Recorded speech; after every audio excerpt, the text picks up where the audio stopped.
Ndriçimi publik në Mirdit, i cili prej kohësh ishte kthyer në shqetësim për banorët e disa zonave, tashmë ka marrë vëmendjen e bashkisë. Pas ndërhyrjes të realizuar në Rrëshen, puna po vijon për ndriçimin e unazës së qytetit, si dhe në zonat periferike ku ka fluks të lartë lëvizjesh, gjatë orëve të mbrëmjes, si dhe në qytetin e Rubikut. Këto investime konsiderohen të domosdoshme për të rritur sigurinë dhe për të ofruar më shumë komoditet për këmbësorët dhe drejtuesit e mjeteve, sidomos gjatë orëve të mbrëmjes. Gjatë kësaj periudhe po jepet një rëndësi ndriçimit të qytetit, Rrëshenit, edhe zonave përreth, të cilat janë në projekt, dhe Rubikut.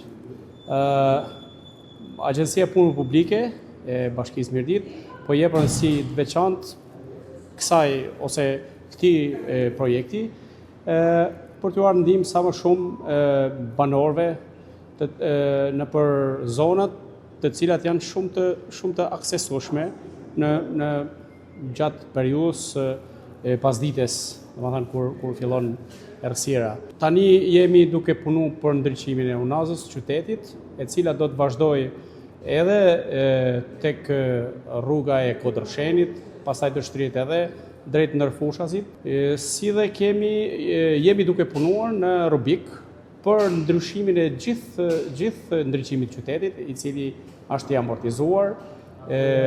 Përveç ndriçimit të qytetit Rubikut, projekti do vazhdojë edhe nga Guri i Kishës deri tek Ura e Vjetër, ndërsa do të zëvendësohet gjithë ndriçimi i qytetit, i cili është i amortizuar. Mungesa e ndriçimit ishte kthyer në një problem serioz brenda qyteteve të Rrëshenit dhe Rubikut, por edhe në zonat periferike me lëvizje të shumta në Mirdit. Kjo situatë kishte krijuar shqetësim dhe pasiguri tek qytetarët gjatë lëvizjes në mbrëmje, ndërsa ndërhyrjet e nisura pritet të përfundojnë brenda pak javësh.